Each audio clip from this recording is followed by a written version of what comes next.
Burnley fight back for a point as Manchester United's woes continue. If winning without playing well was Ole Gunnar Solskjaer's gift during his final days in this job, playing well without winning might be Ralf Rangnick's curse.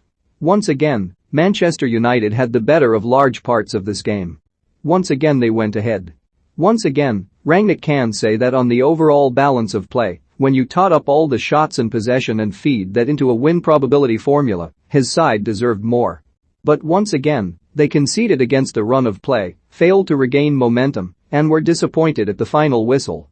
For this underwhelming stalemate in East Lancashire, see Friday's FA Cup exit against Middlesbrough. While this result was not as fatal to their hopes of finishing in the top four as Friday was to their chances of winning silverware, it could still prove to be damaging in the long run. There were short-term consequences too, with West Ham climbing above United and into the Champions League qualification places, albeit having played a game more. Unfortunately for Rangnick, United are dropping points against opponents they need to beat to enter the final months of the season with a realistic chance of dining at European football's top table again next season. Solskjaer's interim replacement was fortunate enough to have a favourable schedule ahead of him upon his appointment 2 months ago, yet these were 2 more dropped points like at St James and Villa Park, not to mention the Old Trafford defeat to Wolverhampton Wanderers.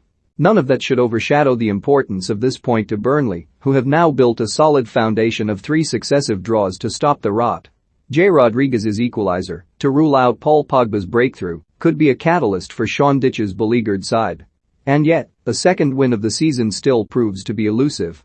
Manchester United celebrate Paul Pogba's opener. Cristiano Ronaldo was the fall guy for Friday's exit from the FA Cup and the only outfield change from that lineup, with Edinson Cavani back from an extended winter break and starting up top. It was the first time that Rangnick had not started Ronaldo in the league when fit and available. His explanation for the switch fell telling too, as the United manager stressed the need for sprinting, chasing and fighting for second balls. His side made exactly the sort of industrious start that Rangnick was looking for and believed they had taken an early lead when Raphael Varane drifted clear at the far post to head in Bruno Fernandes's dead ball delivery. It was the first goal that United had scored from a free kick this season until referee Mike Dean was instructed to review his monitor. There, he found Harry Maguire to have obstructed Rodriguez while standing in an offside position, and the goal was chalked off. It was a contentious decision but consistent, at least, with Aston Villa's disallowed goal in the third-round tie at Old Trafford last month. United were running the show and would soon be ahead in any case. A Bruno Fernandes pass, hit sweetly on the volley, reached Marcus Rashford out on the left, allowing him to find Luke Shaw on the overlap. A cut back from the byline, passed all the way through to an unmarked Pogba, who finished high into for his first league goal in 384 days. More should have followed. Minutes later, Cavani and Rashford believed they had helped force an own goal out of Josh Brownhill only for Pogba to be penalised for a foul, while for the ball jumping with Eric Peters. It was not exactly the most physically aggressive bit of play ever witnessed around these parts, and Dyche and his players could count themselves somewhat fortunate to still only be a single goal down.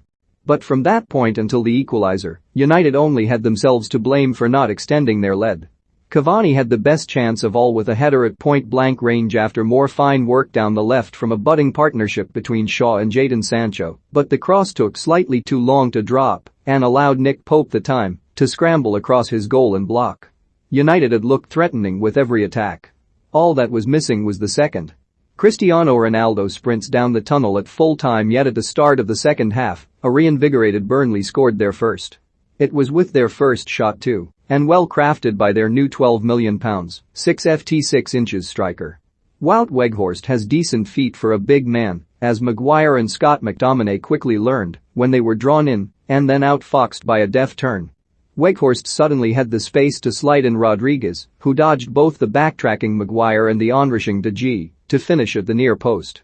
It was the third league goal that Dyche's side have scored since the start of December, but the second against United.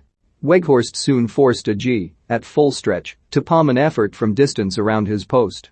This was becoming exactly the sort of miserable evening in difficult conditions that Turf Moor is famed for, the type that Rangnick had perhaps not felt Ronaldo fancied, judging by his pre-match comments. As frustration turned to desperation, he sent for him anyway. But United were no longer cutting through Burnley's banks of 4 with ease. The only chance of note during the closing stages was a backheeled Varane finish, blocked easily by Pope. That summed up how Rangnick's side had dropped off in the second half after starting brightly, not for the first time this week.